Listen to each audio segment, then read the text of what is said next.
Yes, my name is Oraku Benson Pastore. This is the news program at Western TV. Today happens to be 9th of May and the year is 2025.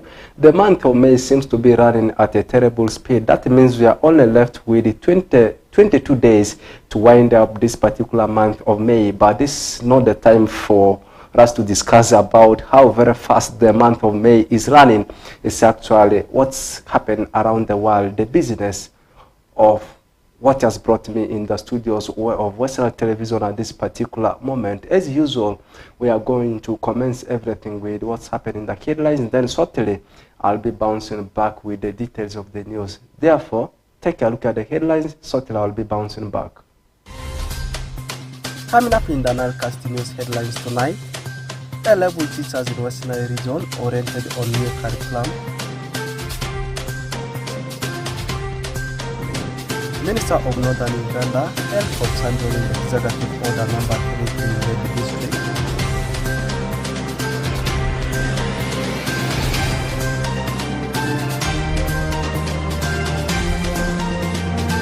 Lastly, Uri project lost in Ajuman district.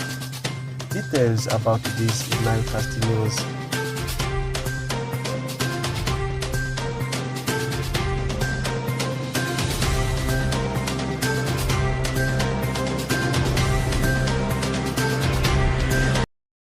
Bouncing back from the headlines straight into the details of the news, we are commencing everything from Arua City with the education sector. Different A-level teachers across Western region have received orientation on how to lecture the current set of senior fives, since they are the first set of A-level students under new curriculum, yet fresh from O-level. Mbara Senior Secondary School, as one of the iconic A-level schools we have in Western region that's embracing the new curriculum, was among the schools that hosted a number of the teachers to receive the training. Take a look at how things transpired in that capacity building. Different A-level teachers across Western region have received orientation on how to lecture the current set of senior fives, since they are the first set of A-level students under new curriculum, yet fresh from O-level. Mbara Senior Secondary School, as one of the iconic schools embracing the new curriculum in the region, was among the schools that hosted a number of teachers to receive the training drawn from the districts of Madiokolo, Nebi, Marata, Teregu, and Greater Arua. Matuela Kimonyiga, head teacher Mbara Senior Secondary School, the host school of the training, laments by saying the training will help to bridge the gap among the teachers in handling new curriculum, and urges those who have been part of the training to train their colleagues. When the team from National Curriculum Development Center came, they took our teachers through the whole curriculum, how the curriculum is now aligned to meet the demands of the current senior 5 students, because for them their curriculum is competence based and it's not like the old curriculum. So they had to take our teachers through the curriculum, the methodology, the assessment part, then the practical component of the curriculum. So by Thursday, when the training ended, the teachers greatly appreciated NCDC, because they confessed that when they started teaching, actually they lacked so many things, but this workshop helped to bridge the gaps that teachers had.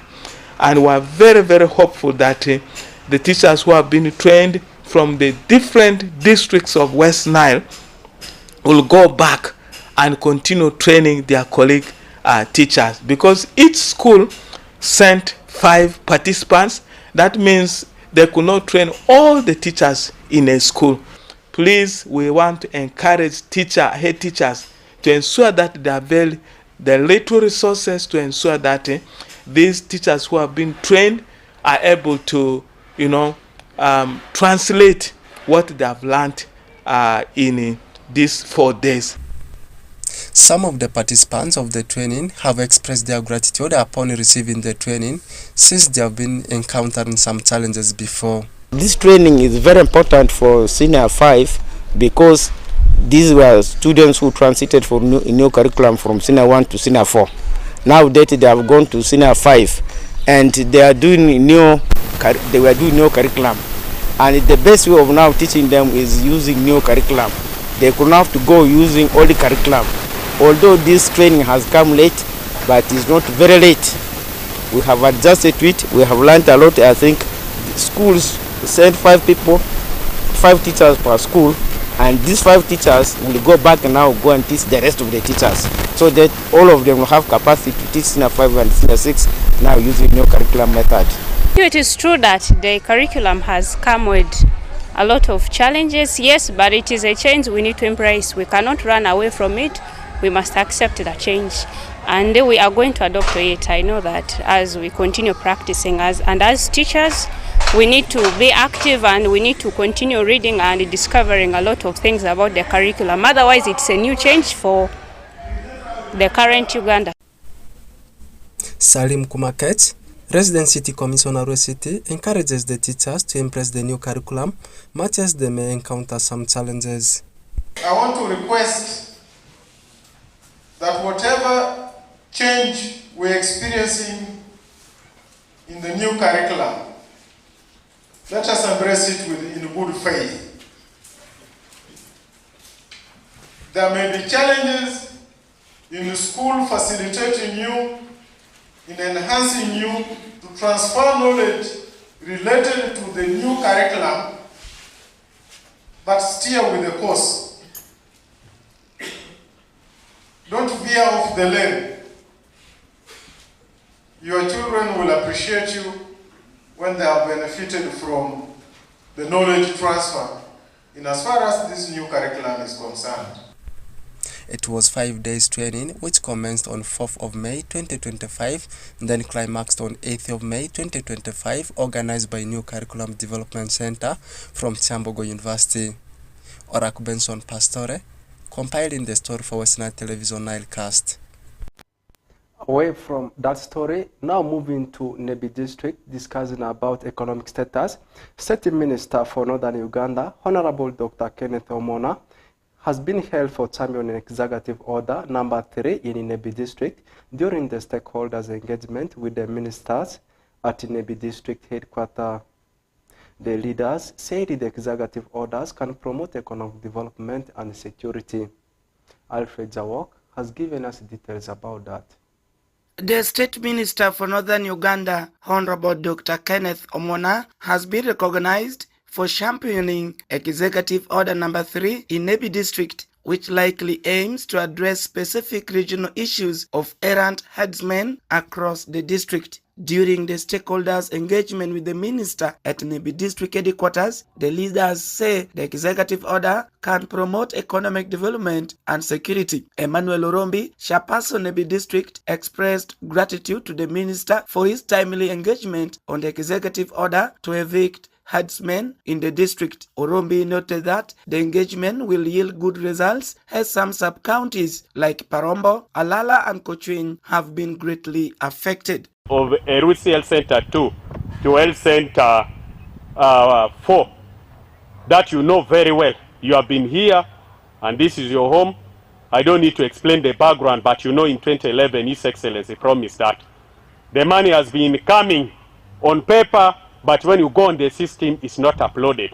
Those are the two things I'll remind you on. I will not hijack your meeting. I know this is your own engagement. Any information you'll need from us, from the members of the council, from the technical team, from the Wananchi, we are open to give you, and we feel free, but my main intention is to receive you and tip you about those two pledges. Robert Abak, RDC Nebi, is optimistic that the engagement with the minister will help to solve land disputes among the affected communities living with the herdsmen. We are equally relating very well with our neighbors of Congo, that is Mahagi territory. You are aware some of our soldiers are there, and from time to time we cross to give them morale and have meetings with our counterparts that side. The last meeting we held was on Monday 5th, where we went as a team. We were headed by General Tabanamin, who was our head of delegation. Dorothy Ajwang, Chief Administrative Officer NEBI, appealed to the government through the Minister for Financial Assistance to construct a modern council hall, since all council meeting activities are done in an open place in the district. But the challenges we are facing, Honorable Minister, I think you can take note. The fact that this is our council hall, by the way, Honorable Minister, and when it rains, you can only imagine what happens. So before I end, I want to put in my request, Honorable Minister, that you help us lobby for funds so that we can have a modern district headquarters. We really deserve better. Meanwhile, Honorable Dr. Kenneth Omona, State Minister for Northern Uganda, in his remarks, urged the leaders to put all their requests in writing so that he can present them to the President for affirmative action. He further urged the parish chiefs to organize community dialogues to solve other related issues among the community.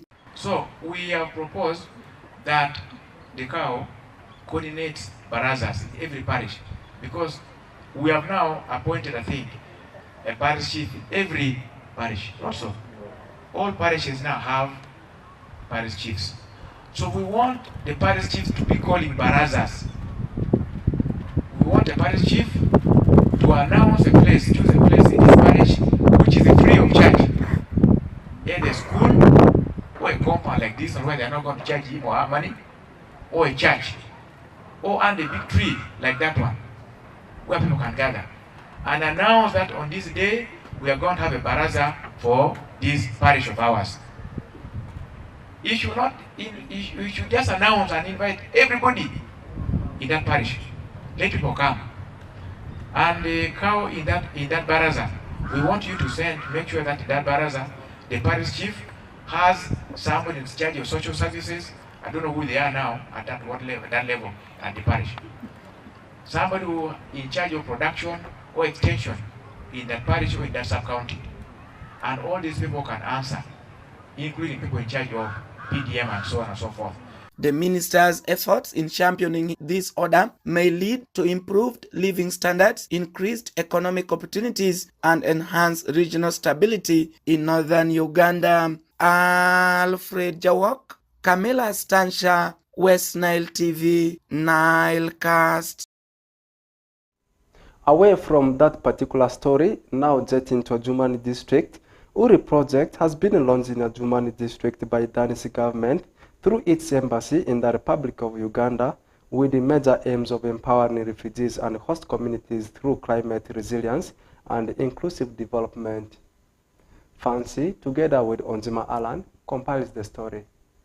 Uganda Refugee Resilience Initiative project funded by Danish government through its embassy in the Republic of Uganda, with major aims of empowering refugees and host communities through climate resilience and inclusive development, has been launched in Adjumani district, covering northern region. During the regional launch, the current Vice LC5 of Lamore district, Odong Madik David, applauded the former initiative for the tremendous development across the various areas, such as local accessibility to roads in the community, hence urged implementers to do the same. And after Nuri, we have a lot of things to remember Nuri for.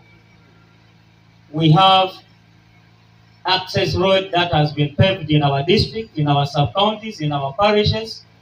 We also have woodlots. We also have dams that has been actually given to us by that project in that time. And I would like to start on a very strong note, that in as far as we still remember Nuri up to now, I would also wish to tell the team that are coming to implement Uri as a project, that after your 4 years and 3 months, allow the district local government where you're going to implement your project to remember you the way we are still remembering Nuri. Adam Splee, the Deputy Ambassador of Denmark to Uganda, has expressed concern over hospitality that Ugandans have shown to refugees. He, however, said coming to Greater Northern Uganda is like coming home.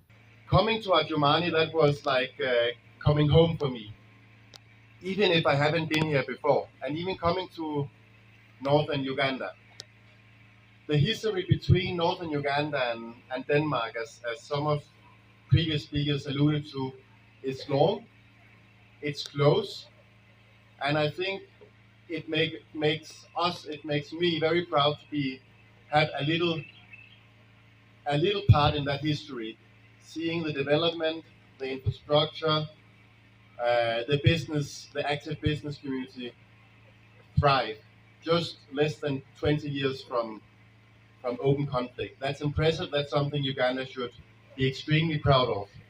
Tanja Kale, the protection officer UNHCR Adjumani district, said 70% of the total population of northern Uganda are majorly women and children who need multi-sectoral support to achieve self-reliance. 70%, over 70% of the total population are women and children. Majority of them require multi-sectorial support to achieve self-reliance and take charge of their own lives. Do you know that in Adjumani area, as of January this year, we have received also 20,000 refugees, new refugees, who are coming on daily basis from Sudan and from South Sudan. Robert Ukuku, one of the workers with Save the Children, said as Save the Children, they cherish and celebrate achievements of Nuri. In relation to Yuri, as Save the Children, this is one of the strongest program that we have. We value and cherish this program because of what we have read and seen, what the program aspires to achieve, as it is aspirations, how its vision are. Taba and Peter Data, the RDC Adjumani district, applaud the founders of the project, particularly the team from Denmark. I want to thank the team from Denmark and thank the government of Denmark for this great support that you have given. Here we say a friend in need is a friend indeed. And it is true, you are now true friends of Uganda. We want to say thank you so much. Many things have been said. Usually late people don't say many things because all have been said. It is indeed true that we have a mark that we still see of what Nuri did. And I believe we are going to see another mark, which is a step forward than Nuri from Uri that has come in. The Uganda Refugee Resilience Initiative is Denmark's way of saying they continue to stand with Uganda in tackling intersecting challenges, and $40 million, that is Ugandan shilling 142 billion, reaffirming their commitment to support sustainable solutions. Kashundot Fancy Onzima Alan reporting for West Nile Television NILECAST. Now in a religious story in Arua City in relation to national story, Mali and the West Nile Diocese continues with a massive preparation as the day for annual National Uganda Matters Day nears. The preparation continues in different sectors, which is spiritually, financially, as they are striving to raise 20 million Ugandan shillings towards the event, as this year's Matters Day is co-hosted by Northern Uganda Diocese, which are Lango Diocese, Acholi Diocese, West Lago Diocese, Kitigum Diocese, Nebi Diocese, and lastly, Mali and West Nile Diocese. First, take a look at how the stakeholders have given the update about how the preparation is ongoing. As a national team, we have got a preacher who has confirmed he's coming to grace this occasion, and that's none other than our Archbishop Emeritus of Church of Uganda, Dr. Henry Luke Orombi, our own. We chose him deliberately to go and preach the good news. He has confirmed, and therefore it means that we are ready to celebrate this day. The main celebrant, of course, is going to be our Archbishop, His Grace, the Most Reverend Dr. Stephen Samuel Kaziba Mugalu. He will be the main celebrant, and of course assisted by the worship team. The guest of honor, of course, the guest of honor is our own, the President of the Republic of Uganda. He has been invited, but I cannot speak for the Archbishop whether he's coming or not, but we have invited him through the Archbishop's office. Our chair for this organization, or the national team, is led by Honorable Ruth Acheng, the Minister of Health, and the co-chair is the Right Reverend Loom Godfrey, the Bishop of Northern Uganda. It is expected that all the various leaders of these groups in the diocese should mobilize them, and eventually, and it's not only the team from the Northern Uganda doing this, all the 39 dioceses of the province of Uganda will participate in all these events. The National Organizing Committee has planned to raise a choir of 400 choristers. So it's a big choir, and these choirs will come from these 6 dioceses, plus Kampala area. Kampala being the host, will also raise about 100 members of choir, then the 300 from the 6 dioceses. That means each diocese will raise 50 members on the choir, who right now are already practicing these hymns, and at an appropriate time, they are expected to move together some days earlier to this venue so that they can rehearse and join together with the rest of the members from other dioceses. We are hoping to have about 1 million congregation together at the Anglican Shrine for this worship day. Our estimate is to have about 1,200 pilgrims who will be trekking on foot, either from Lera, that is Diocese of Lango, or from Aduku, Diocese of West Lango, or from Kitgum, Diocese of Kitgum, from Gulu, Diocese of Northern Uganda, from Nebi, Diocese of Nebi, from Arua, Diocese of Maden West Nile. By our last meeting yesterday, we have so far registered 1,080 people. So that means our deficit is around 120 to make 1,200. We are hopeful that we shall be able to register up to 1,200 people to trek on foot. Now, why walk on foot all this distance when there are public means, there are buses and everything that can actually take people to Namgongo? This pilgrimage on foot is going to focus on spiritual nourishment and revival. It's going to be a moment of spiritual retreat. Leaving the other sector of the news, now getting to the world of sports. I want to start by giving you updates about how things are happening in Ngora and also in Bukede. I'm talking about the ongoing national ball games. The group stages games have final climax today. That means the knockout stages from round of 32, they are commencing tomorrow. And outside there, as a West Nile, you may want to know how the schools from West Nile region are performing. But actually played 3 games in their group. They won 2. And in the last game, they lost into the hands of Jinja Progressive Senior Secondary School, which was played today. They lost by 2-0. But before today's defeat, yesterday they won their game by 3-0. Their open fixer was by 2-0. They also won. That means they are through to the knockout stages, which is round of 32, finishing second in their group. Meanwhile, for Moyo Star never won any game. They also did not score any goal. Their first game, they were accumulated. After that, they were beaten 80-0. And today's game, they also lost it. That means they are coming back to Western region. That's Moyo Star Senior Secondary School in boys sector. For girls sector, I am yet to follow how they are performing. I don't want to give a false information on the screen. I'm yet to follow how the girls are performing. Meanwhile, for the finalists of Western Regional League, I'm talking about the runners-up, rather, Komboni College Senior Secondary School that comes from Ajuman district. For them, they did not travel for the competition. That means we only had 2 representatives out of the 3 from boys category. That is in Varasina Secondary School and the school in the names of Moyo Star. That means currently we are only left with one representative in boys football as far as the flag of Western region is concerned. That's Varasina Secondary School for you. And their game is tomorrow, and they will be taking on a school, not a team, on a school in the names of Darcy Bukedia Comprehensive, also one of the giant schools we have in as far as the ball games are concerned.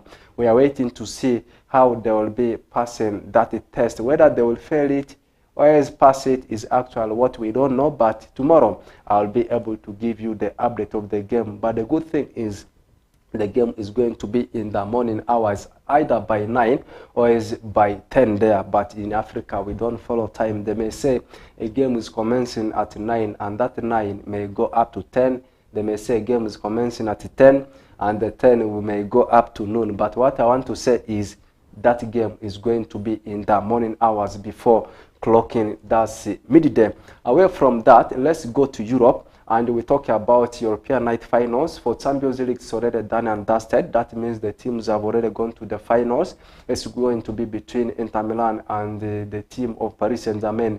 The last few days I've been talking about how the semi-finals have been going on. I don't want to repeat myself. And yesterday, games were played in the reverse fixtures of the semi-finals of the UEFA Europa League, with Manchester United completing the double over Bilbao, humiliating them yesterday night by 4-1. That means in aggregate they have gone to the finals with thus a 7-1 win over Athletic Bilbao. They scored 4 goals in second half after losing first half by 1-0. Meanwhile, for Spurs, they were away to Norway. They managed to beat Bordeaux from Norway by 2-0. That means in aggregate they have gone ahead by 5-1. That means it's going to be a final between English affairs, between Manchester United and the team of Athletic Bilbao. When it's going to be played, it's going to be played on the 28th of May 2025. That is the latest update I can give you about UEFA Europa League. Meanwhile, for Europa Conference, Chelsea did edge out Zargaden by 1-0. First leg was 4-1 win for them. That means going to the finals, they won the game by 5-1. For Real Betis, they had a very tough encounter in Italy, drawing 2-2 with Fiorentina, but first leg ended on their side with a 2-1 win. That means in aggregate, they have proceeded with a 4-3 aggregate win over Fiorentina. That means the final of the UEFA Europa Conference League shall see a clash between the team of Chelsea and Real Betis. I may not be able to give you all the fixtures coming over the weekend. We all know that the race for top 4, others are battling for top 5 in most of the top European leagues, and also some leagues are still going on as far as fighting for the title is concerned. In France, it's already done with PSG as the winners. Meanwhile, Bayern Munich last weekend won the title of German Bundesliga. In Italian Serie A, it's still very tight, and also the top 4 is still very tight. The same thing happened in in Spanish Primera Division, whereby Real Madrid and Barcelona, they still continue to fight for the gong as far as finishing on top is concerned. And also the top 5, the race is still on. The same in England, whereby Liverpool now they are hosting the games for prestige, playing for fun. Now the battle is remaining. Relegation battle is also done. Now it's remaining the battle for European nights, the top 5, and also the UEFA Europa League and Europa Conference League slot. The biggest encounters coming over the weekend with the team of Manchester City having a game up against Southampton. For Arsenal, they will be having a clash up against Liverpool. Meanwhile, for Chelsea, top 5 affair, as we see Chelsea up against the team of Newcastle. Meanwhile, in Spanish Primera Division, El Clasico, a decide also between Real Madrid and the team of Barcelona. I want to close the chapter there, but tomorrow I'll be bouncing back to give you more about what continues to happen in the world of sports. But before I leave the studios, let's take a look at something about politics, all about the roadmap of 2026 general elections, whereby the first information is all about the display of the General National Voters Register. It has already started from 25th of April, and this one will run up to 15th of May, 2025. The second information is all about the display of the registers for the special interest groups, or as SIGs, and these people include the youths, persons with disabilities, not forgetting about older persons, and their activity has also started from 25th of April, and it will run up to May 2025. The last vital information about the roadmap is all about the display of the recommendations on inclusion and the lessons from the respective Paris Tribunal countrywide, and this is yet to commence. It will commence on 16th of May and will run up to 26th of May 2025. With that, we have come to the end of today's edition of NILECAST News. It has been me, Oraku Benson Pastore, facing the lens and the camera at large. Have the best of your moments. Till tomorrow at the same time.